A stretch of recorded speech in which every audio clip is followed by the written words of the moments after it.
أعوذ بالله من الشيطان الرجيم.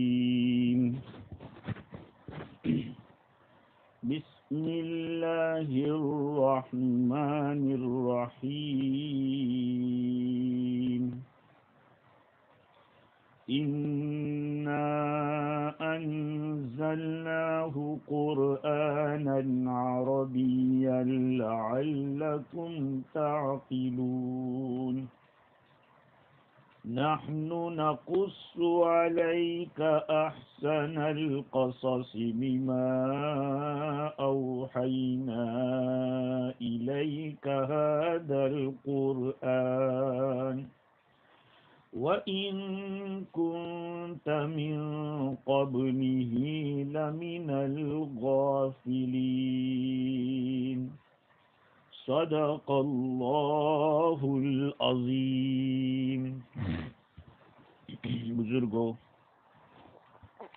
پیارے بھائیوں، سننے والی خواتین، مائیں اور بہنیں، گزشتہ کل آپ حضرات کی خدمت میں یہ بات عرض کی گئی تھی کہ یہ سورہ یوسف ہے. اللہ تعالیٰ نے حضرت یوسف علیہ السلام کے قصے کو بیان کرنے سے پہلے قرآن مجید کی حقیقت کو بتلایا کہ ایک واضح کتاب کی آیتیں ہیں. ہم نے اس کو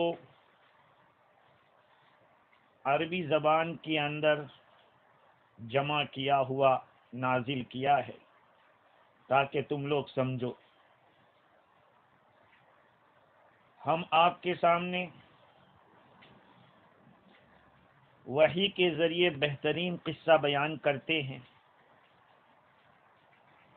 اس وحی کے ذریعے جس کی ہم نے آپ کی طرف وحی کی ہے اس قرآن میں، اور یقیناً اس سے پہلے آپ محض بے خبر تھے. یہ دو آیتیں میں نے پڑھی جن کا ترجمہ کیا ہے. اللہ تعالیٰ نے قرآن مجید کو عربی زبان میں اتارا ہے اس لیے کہ حضور اکرم صلی اللہ علیہ وسلم عربی تھے، اور قرآن مجید کے اندر حق تعالی شانو نے 13ویں پارے کے اندر یہ بات بیان کی،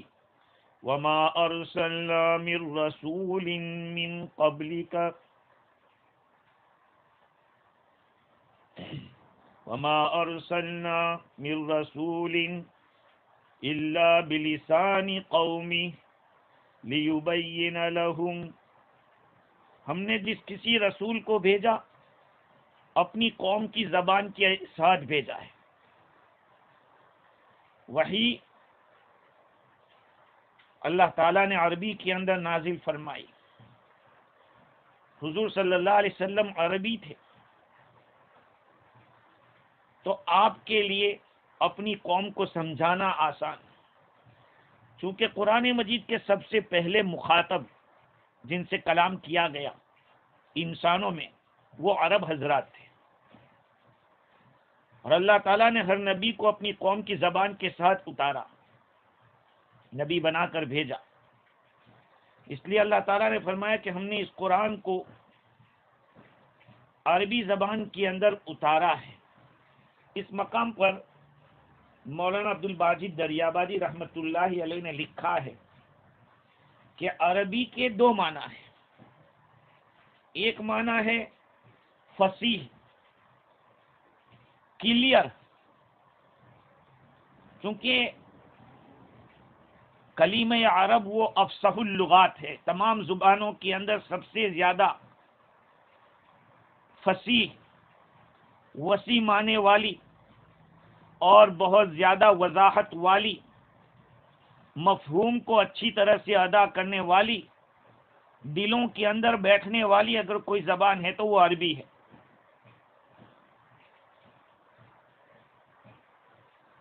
تو عربی زبان میں اتارا یا یہ کہ فصیح اور واضح جمع کیا ہوا کلام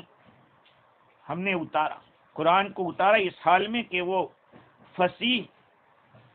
اور واضح زبان کے اندر جمع کیا گیا ہے،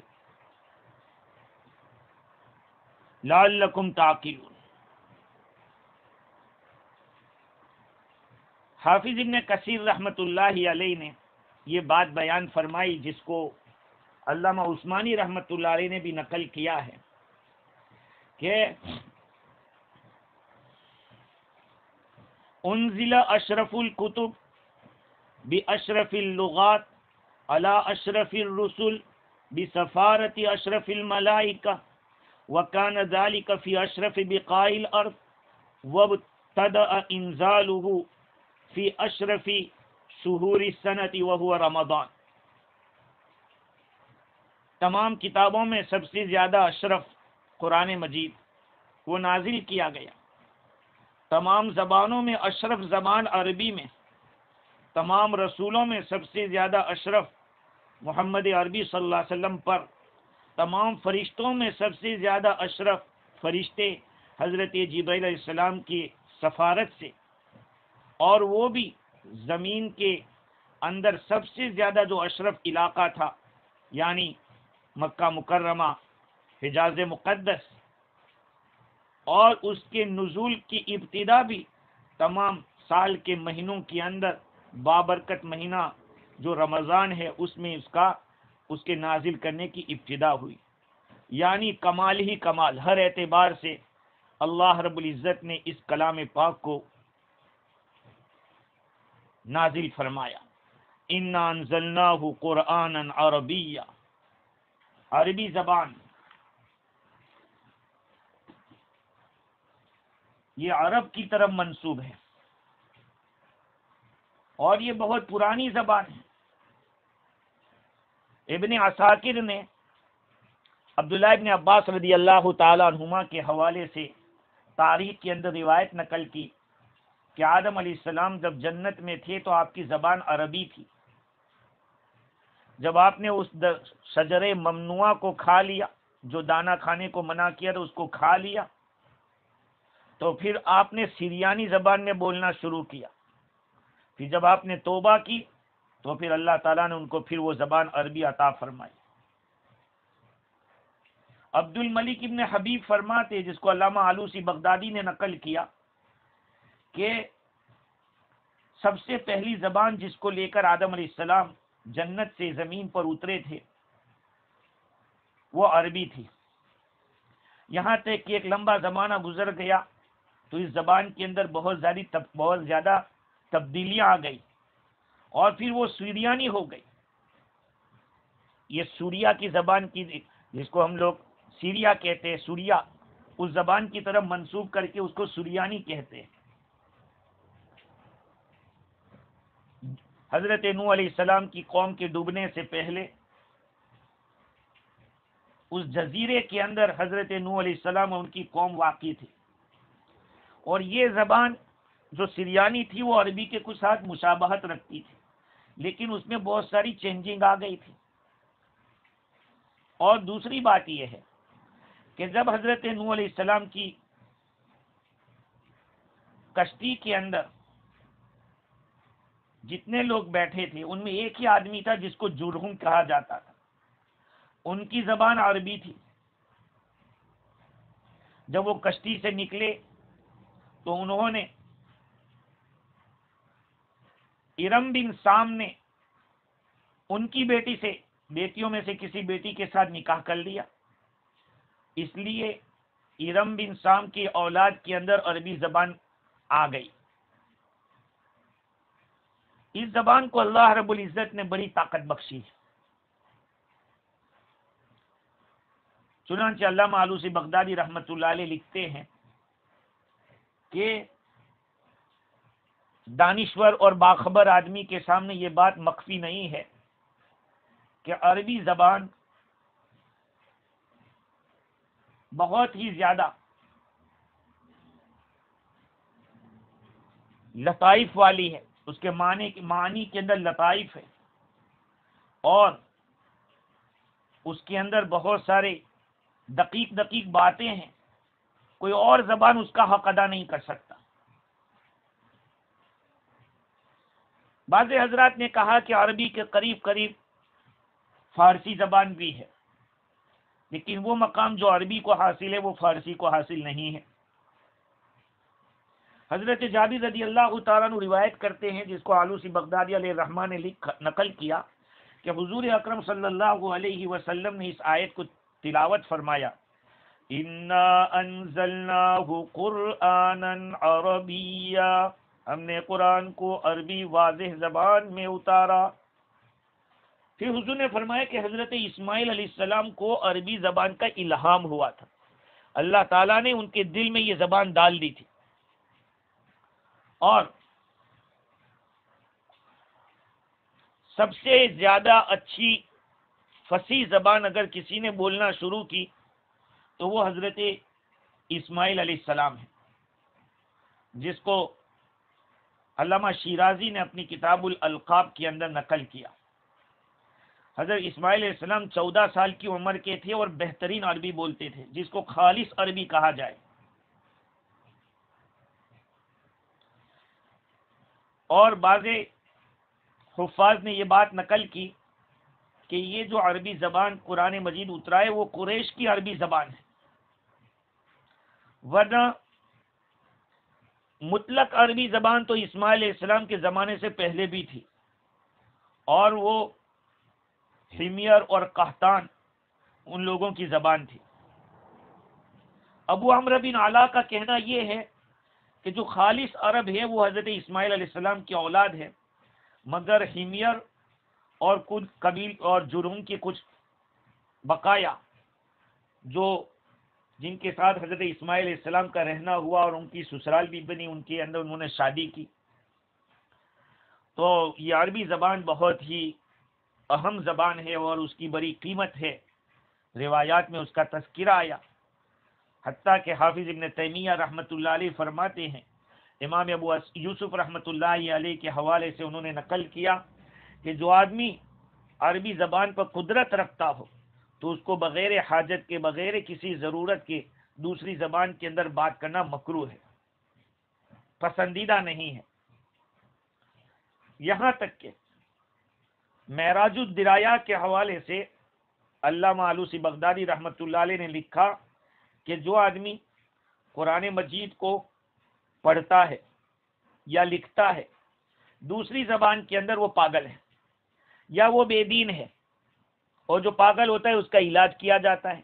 اور بے دین ہوتا ہے اس کو قتل کیا جاتا ہے۔ مطلب یہ ہے کہ دنیا کی کوئی بھی زبان قرآن مجید کا حق ادا نہیں کر سکتا۔ علامہ ذہبی رحمۃ اللہ علیہ نے اپنی تاریخ کے اندر حضرت سفیان رحمۃ اللہ علیہ کا یہ قول نقل کیا کہ ہمیں یہ بات معلوم ہوئی کہ قیامت کے دن لوگ سریانی زبان میں بات کریں گے، لیکن جب جنت میں داخل ہو جائیں گے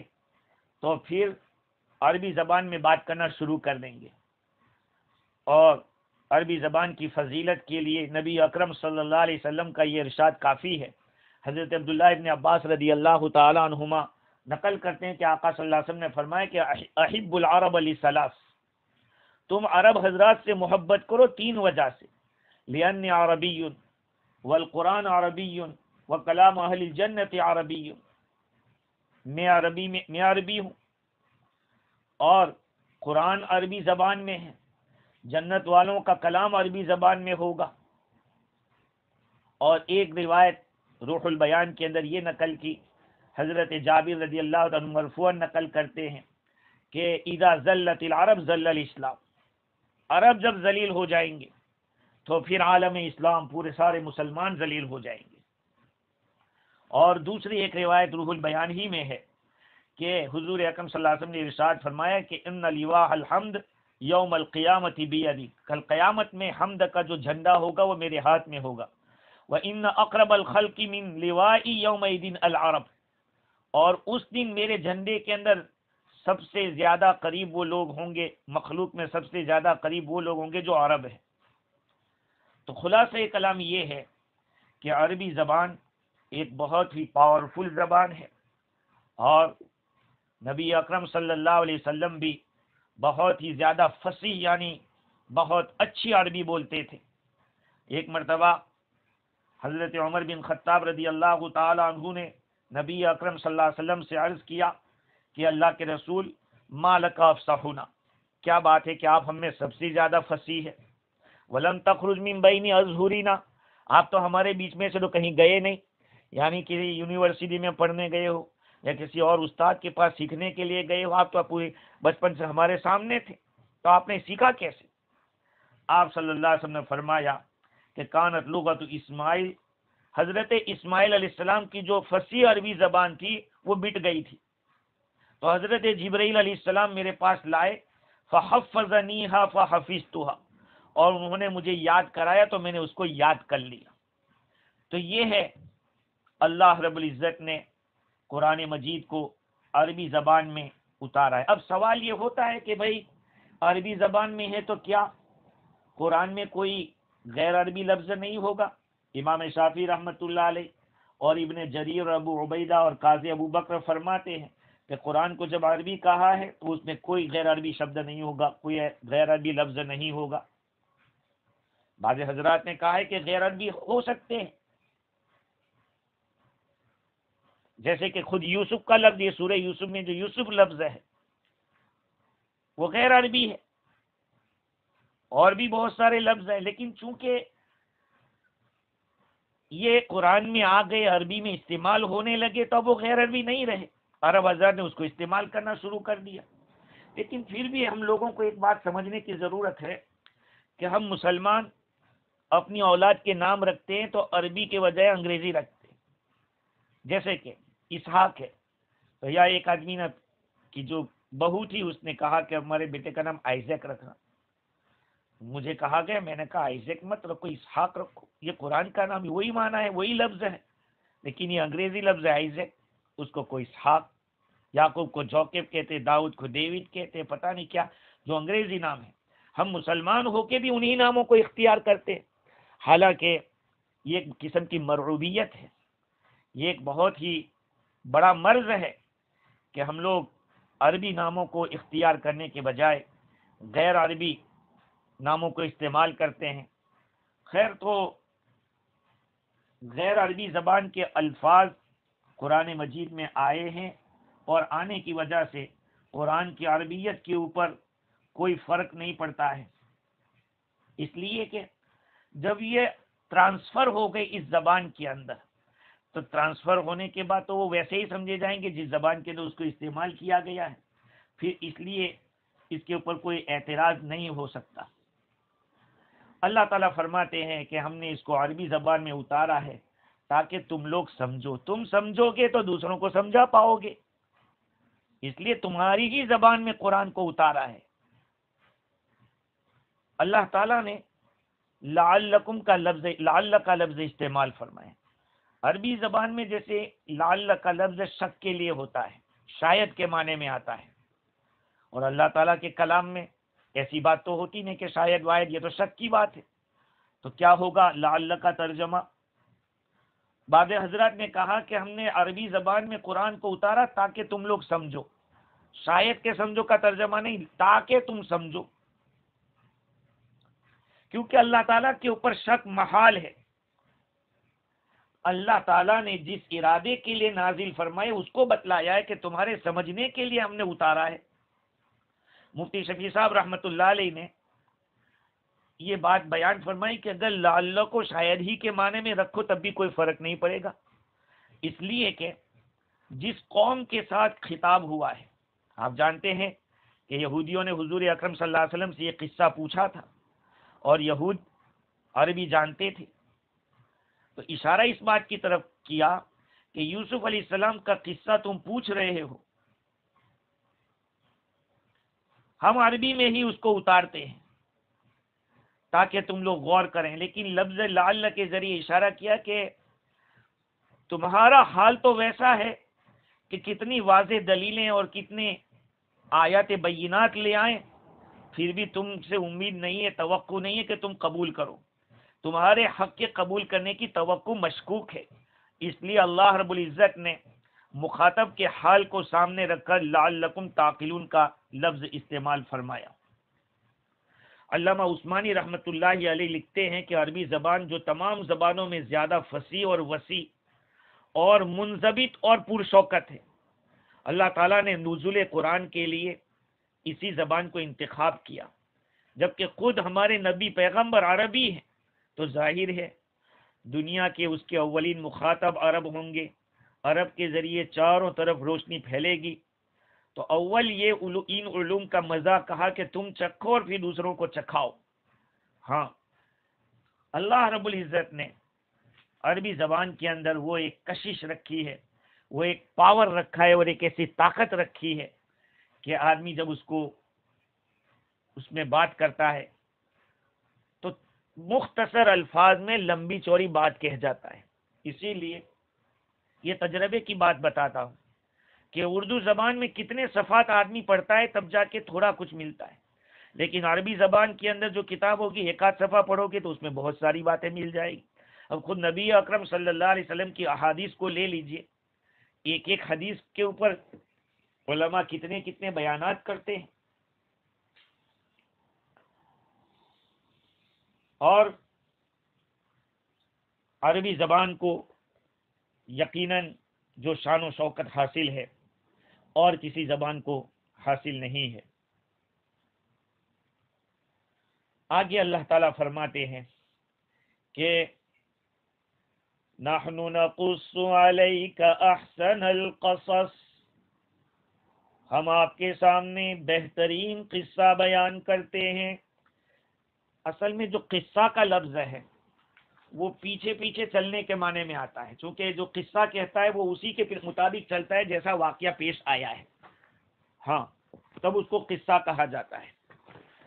احسن القصص سے مراد حضرت یوسف علیہ السلام کا قصہ ہے۔ سوال یہ ہے کہ حضرت یوسف علیہ السلام کے قصے کو احسن القصص کیوں کہا؟ تفسیر مظہری کے اندر اس کا جواب یہ دیا کہ یہ قصہ بہت سارے عجائب کے اوپر مشتمل ہے، بہت ساری عبرتوں پر، بہت ساری حکمتوں پر، بہت سارے نکات پر اور ایسے فوائد پر مشتمل ہے جو دین اور دنیا کے معاملے کو درست کر سکتا ہے۔ بادشاہوں کے حالات، غلاموں کے حالات، علماء کے حالات، عورتوں کی مکاری اور صبر، دشمنوں کی تکلیف کے اوپر صبر اس کا نتیجہ، اور ظالموں سے درگزر کرنا، دشمنوں سے درگزر کرنا، قدرت حاصل ہو جانے کے بعد انتقام نہ لینا، یہ سارے فوائد اللہ تعالیٰ نے اس صورت کے اندر رکھے۔ علامہ عثمانی رحمت اللہ علیہ نے اس میں اور تفصیلات کی اور فرمایا کہ ایک بات تو اس قصے کے اندر یہ ہے کہ تقدیر خداوندی کو کوئی چیز روک نہیں سکتی، اللہ رب العزت نے جو طے کیا ہے وہ ہو کے رہے گا۔ دوسری یہ بات کہ جب خدا کسی پر فضل کرے تو سارا جہاں، پوری دنیا کتنی تدبیر کر لیں، ان تدبیروں سے اس آدمی کو محروم نہیں کر سکتے۔ تیسری بات یہ ہے کہ صبر و استقامت دنیاوی اور اخروی کامیابی کی چابی ہے۔ صبر کرنا اور استقامت کے ساتھ لگے رہنا، چاہے دنیا میں کامیاب ہونا ہو یا آخرت میں، ان دونوں کی ضرورت ہے، صبر بھی کرے اور استقامت بھی۔ چوتھی بات یہ ہے کہ حسد اور عداوت کا انجام نامرادی اور نقصان کے سوا کچھ بھی نہیں۔ پانچویں بات یہ ہے کہ عقل انسانی ایک شریف جوہر ہے، انسان کے اندر جو اللہ نے عقل دی ایک بہت بڑی دولت ہے، جس کے اوپر ابھی 2 ہفتے پہلے میں نے عقل کے اوپر بیان کیا تھا۔ عقل کی بدولت آدمی بہت ساری مشکلات پر غالب آ جاتا ہے اور زندگی کو کامیاب بناتا ہے۔ اور چھٹی بات یہ ہے کہ اخلاقی شرافت اور پاک دامنی انسان کو دشمنوں کی اور حاسدوں کی نظر میں آخر کار معزز بنا دیتی ہے۔ ہاں، انسان کے اندر اخلاقی شرافت ہو اور اندرونی معاملات بھی درست ہو، پاک دامن ہو، تو پھر چاہے دنیا کے دشمن اور ظالم اور حاسد کتنے ہی سخت کیوں نہ ہو، اللہ رب العزت ایسے آدمی کو کامیاب کر کے رکھتا ہے۔ اس آیت کریمہ کے نحن نقص علیک کے شان نزول کے بارے میں نے کچھ باتیں عرض کی تھی۔ تفسیر مظہری کے اندر یہ روایت تفصیل کے ساتھ ہے کہ حاکم وغیرہ نے سعد بن ابی وقاص رضی اللہ تعالی عنہ کے حوالے سے نقل کیا کہ حضور صلی اللہ علیہ وسلم پر جب قرآن نازل ہونا شروع ہوا تو آپ لوگوں کے سامنے ایک زمانے تک پڑھتے رہے۔ صحابہ نے عرض کیا کہ اللہ کے رسول، اگر آپ ہمیں کوئی حدیث بیان کریں، تو اللہ تعالیٰ نے اللہ نزل احسن الحدیث یہ آیت نازل فرمائی۔ اور ابن ابی حاتم نے اس حدیث کے اوپر اضافہ یہ کیا کہ صحابہ نے عرض کیا کہ اللہ کے رسول، آپ ہمیں کچھ یاد دہانی کرو تو، نصیحت کرو تو اللہ تعالیٰ نے یہ آیت نازل فرمائی، الم یأن للذین آمنوا ان تخشع قلوبهم لذکر اللہ وما نزل من الحق، کیا ابھی تک وقت نہیں آیا ایمان والوں کے لیے کہ ان کے دل ڈرنے لگے اللہ تعالیٰ کے ذکر کی وجہ سے اور اس حق کی وجہ سے جو ان کے پاس اترا ہے۔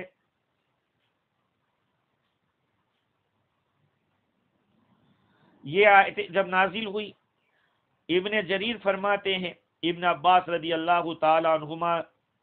کے حوالے سے، اور ابن مردوی روایت نقل کرتی ابن مسعود رضی اللہ عنہ کے حوالے سے کہ بعد میں صحابہ نے عرض کیا کہ اللہ کے رسول کوئی قصہ ہمارے سامنے بیان کرے تو پھر یہ آیت نازل ہوئی۔ بغوی نے بھی حضرت سعد بن ابی وقاص رضی اللہ عنہ کے حوالے سے نقل کی روایت، لیکن اوپر جو 3 باتیں نقل کی ہے ان میں سے تیسری چیز کو دوسرے نمبر پر بیان کی ہے۔ خلاصہ کلام یہ ہے کہ ہم آپ کے سامنے اگلی امتوں کی خبریں بیان کریں گے، گزری ہوئی جو قومیں ہیں ان کے حالات کو اچھے انداز میں بیان کریں گے۔ یہ اللہ تعالیٰ نے اس آیت کریمہ میں بتلایا کہ بہترین قصہ ہم آپ کے سامنے نازل کرتے ہیں۔ بعض حضرات نے یہ کہا ہے کہ اس قصے کو احسن القصص اس لیے بھی کہا کہ حضرت یوسف علیہ السلام بنی اسرائیل کی اولاد میں سب سے زیادہ بہتر خوبصورت بھی تھے، اور نسب کے اعتبار سے بھی، اس لیے جیسے کہ حضور اکرم صلی اللہ علیہ وسلم نے ارشاد فرمایا کہ کریم ابن الکریم ابن الکریم ابن الکریم، یوسف ابن یعقوب ابن اسحاق ابن ابراہیم، شریف کا بیٹا اور وہ بھی شریف کا بیٹا اور وہ بھی شریف کا بیٹا، یعنی یوسف ابن یعقوب ابن اسحاق ابن ابراہیم۔ یوسف علیہ السلام ایک نبی کے بیٹے جو یعقوب علیہ السلام ہیں، اور یعقوب علیہ السلام حضرت اسحاق علیہ السلام کے بیٹے جو کہ خود وہ بھی نبی ہیں، اور اسحاق علیہ السلام ابراہیم علیہ السلام کے بیٹے جو بہت بڑے نبی ہیں۔ تو یہ کتنا شریفوں کا ایک نسب ہے کہ ترتیب کے ساتھ اتنی بڑی بڑی ہستیاں ہیں۔ خیر، تو تفسیر روح البیان کے اندر نقل کیا ہے کہ اس قصے کو احسن القصص اس وجہ سے بھی کہا گیا کہ بنی اسرائیل میں ایک بہت ہی زیادہ احسن شخصیت نسب کے اعتبار سے، شکل و صورت کے اعتبار سے، اور بعض حضرات نے یہ کہا کہ یہ بھی ایک وجہ ہو سکتی ہے کہ حضرت یوسف علیہ السلام کی جو دعا ہے وہ تمام دعاؤں کے اندر احسن ہے، توفنی مسلما والحقنی بالصالحین، مجھے تو مسلمان ہونے کی حالت میں موت عطا فرما اور مجھے صالحین کے ساتھ ملا دے۔ علامہ حقی لکھتے ہیں کہ وَهُوَ أَوَّلُ مَن تَمَنَّى لِقَاءَ اللَّهِ تَعَالَى بِالْمَوْتِ، یہ پہلے شخص ہیں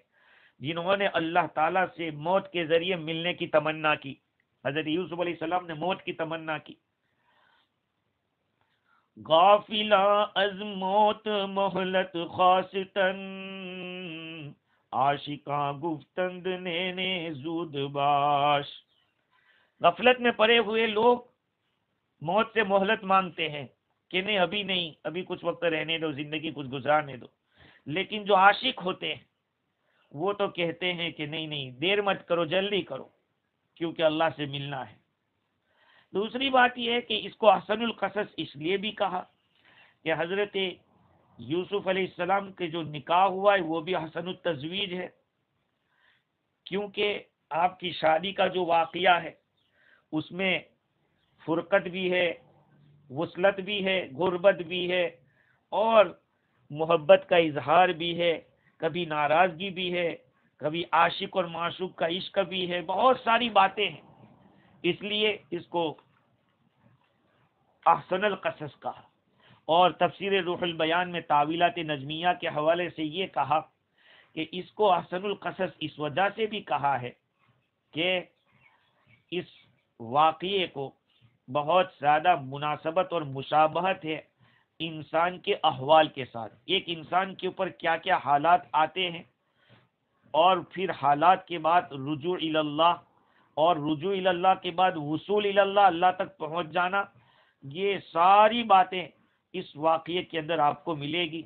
انسان کے اندر ایک روح ہوتی ہے، ایک دل ہوتا ہے، ایک سر ہوتا ہے، ایک نفس ہوتا ہے، خواص خمسہ ظاہرہ ہوتے ہیں اور قوائے ستہ باطنہ ہوتے ہیں، یہ ساری چیزیں اس واقعے میں آپ کو ملے گی۔ حضرت یوسف علیہ السلام اس پورے واقعے کا دل ہے،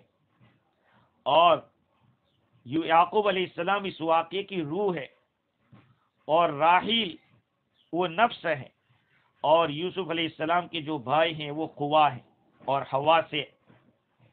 سے خمسہ ظاہرہ اور ستہ باطنہ جو ہے، تو یہ 11 حضرت یوسف علیہ السلام کے 11 بھائی تھے، اس میں سے 10 اللہتی بھائی تھے، باپ ایک ماں الگ اور ایک حقیقی بھائی تھا، تو یہ کل 12 بھائی تھے، لیکن یوسف علیہ السلام کے لیے تو 11 بھائی ہوئے، کل ملا کے 12 تھے۔ پھر قرآن یہ ساری باتوں کے اوپر مشتمل ہے، اس لیے ظاہری بات ہے اس قصے کو احسن القصص کہا جانا بالکل قرین قیاس ہے۔ اللہ تعالیٰ فرماتے ہیں نحن نقص عليك احسن القصص بما اوحينا اليك هذا القرآن، ہم آپ کے سامنے بہترین قصہ بیان کرتے ہیں۔ اب دیکھیں احسن القصص کے لیے تو علماء نے کتنی باتیں کہہ دی۔ قرطبی نے ایک بات عجیب بتلائی کہ بعض اہل معانی کا یہ کہنا ہے کہ اس قصے کو احسن القصص اس وجہ سے فرمایا کہ جن لوگوں کا تذکرہ اس قصے میں آئے گا ان سب کا انجام بہت اچھا ہوا۔ ظاہری بات ہے حضرت یوسف علیہ السلام کی سعادت کے بارے میں آپ دیکھیے، نبی ہوئے، بادشاہ بھی ہوئے، اور سارے بھائی اور والدین سب ان کے پاس پہنچے۔ آخر میں ان کے والد یعقوب علیہ السلام کیسی کٹھنائیوں سے گزرے، لیکن آخر ان کا انجام بھی اچھا ہی ہوا۔ ان کے بھائیوں نے بھی چاہے کتنا بھی کچھ کر لیا، لیکن آخر وہ بھی تائب ہوئے۔ اور زلیخا نے شروع میں کیا کیا تھا، لیکن آخر میں وہ بھی حضرت یوسف علیہ السلام کی تزوج میں آئی، نکاح میں آئی۔ بعض حضرات کا کہنا ہے بقول قرطبی کے کہ عزیز مصر جو بادشاہ تھا، مصر کا بادشاہ تھا، وہ حضرت یوسف علیہ السلام پر اسلام لایا اور اس کا اسلام بہتر رہا۔ اسی طرح سے اندر واقعہ آئے گا، خواب کی تعبیر پوچھنے والے ان میں سے ایک تو بادشاہ کو شراب پلا رہا تھا، اس کا بھی انجام اچھا ہوا، اور جس نے گواہی دی تھی شروع واقعے کے اندر بھی۔ الغرض قرطبی یہ کہتے ہیں کہ سب کا انجام بہتر رہا۔ مفتی شفیع صاحب رحمۃ اللہ علیہ فرماتے ہیں کہ اس آیت کریمہ میں یہود کو تنبیہ ہے کہ جس طرح ہمارے رسول کی آزمائش کرنا، ایسی آزمائش جس میں رسول کا کمال واضح ہو گیا۔ کیسے واضح ہوا؟ وَإِن كُنْتَ مِن قَبْلِهِ لَمِنَ الْغَافِلِينَ، یقیناً آپ اس سے پہلے اس واقعے سے بے خبر تھے۔ غافل کا وہ معنی نہیں جیسے لوگوں کسی کو گالی کے طور پر کہتے ہیں غافل کہیں کے، بے پرواہ کہیں کے، یہاں غافل کے معنی ہے بے خبر۔ ورنہ غفلت کا مطلب یہ ہوتا ہے کہ کسی چیز کا دل میں نہ گزرنا۔ الغفلۃ عن الشیء ہی اللہ یخطر ذلک ببالہ، غفلت یہ ہے کسی چیز سے غفلت کا مطلب یہ ہوتا ہے کہ وہ چیز آپ کے دل میں نہ گزرے. تو مطلب یہ ہوگا کہ اس قصے سے آپ بے خبر تھے، اور عدم علم کو یعنی اس واقعے کا حضور کو پتہ نہ ہونا، اس کو غفلت سے تعبیر کرنا، اس میں اشارہ ہے اجلال شان، آپ کی شان کو واضح کرنا ہے کہ نہیں، اتنا بڑا واقعہ اور حضور کو پتہ نہیں تھا، پھر کیسے بتلا رہے ہیں. اور دوسری بات یہ کہ اللہ رب العزت خطاب کرتے ہیں تو جس طرح چاہے، تفسیر روح البیان میں یہ بھی لکھا ہے.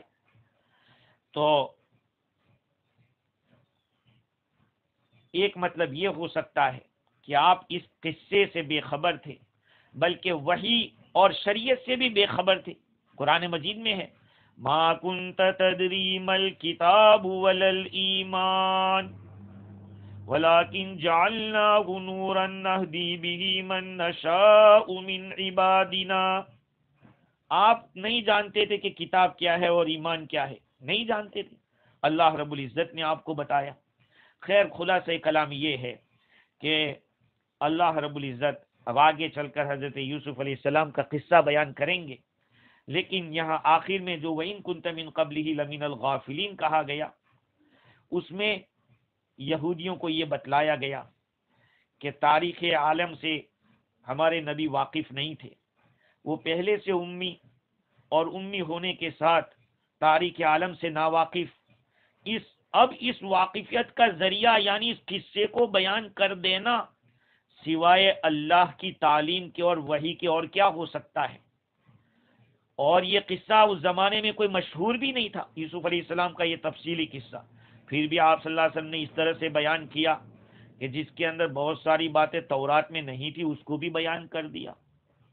خیر، اللہ رب العزت نے اس آیت کریمہ کے اندر